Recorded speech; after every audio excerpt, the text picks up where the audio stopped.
Welcome to Naked Real Estate. My name is John Su. Today we have mortgage specialist Kaleem Khan with Dominion Lending Braco, and we're going to talk about pre-approvals and the truth around what pre-approvals are. So a lot of people think pre-approvals are what we call an unconditional approval. So that means the deal's done, which until all of your conditions are met by the bank, your deal is actually not done. Pre-approvals to me is kind of like internet dating. Looks good on paper, but really what's going on behind the scenes. So Kaleem's going to explain to us really the truth around pre-approvals. Okay, so the thing about pre-approvals, they are exactly what it says, a pre-approval. So you're looking at the bank that's looking at your mortgage or considering a mortgage at a certain X amount of dollars, saying, well, yeah, you're going to be approved for, or maybe approved for $300,000 to maybe $500,000, whatever it is. Now, those things are never underwritten, so that's one issue with pre-approvals. They're not underwritten. Now, what does underwritten mean? You're not having an actual person always look at the deal and based on that give you conditions as to why or what's needed for it to be a regular approval, a real approval. So, for example, a pre-approval, you may be approved based on the information that you've provided, which has not been reviewed. For example, employment information. It could be the information of whichever home that you're getting, and assuming what the taxes look like, because that is part of the approval or approval process that you do need to know what the actual taxes will look like. So there's that aspect. Now another aspect that a lot of people I think should know is that when you're being pre-approved, it's you that's being pre-approved based on, again, your credit at that moment as well, but you're not necessarily being approved for the property. The property could be something that may not be approved at a later point.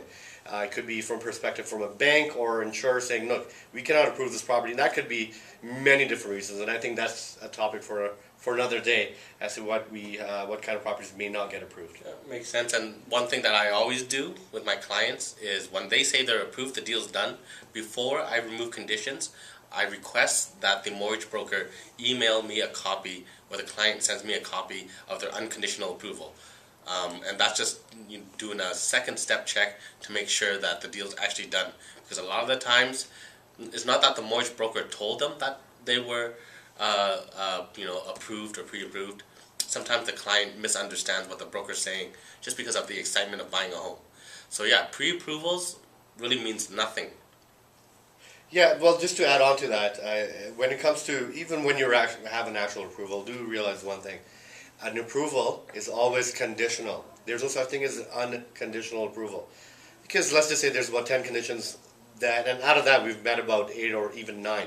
One last condition could be signing at the lawyers. Now, if you don't sign at the lawyers, I'm sorry, but the deal's not going to go through. It will fall apart. The other thing that you got to realize that even at the last moment, a bank can always pull the mortgage and say, look, we cannot do it, and there could be many reasons for that. So be aware of that.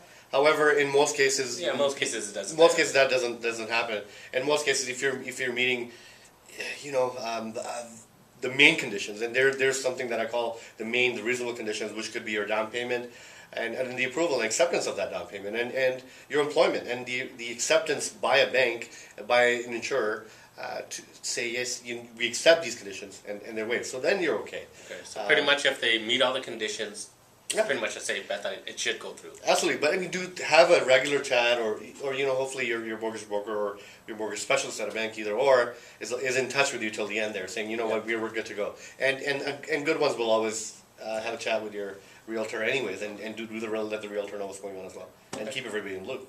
Awesome, excellent. Thank you very much. Thank you.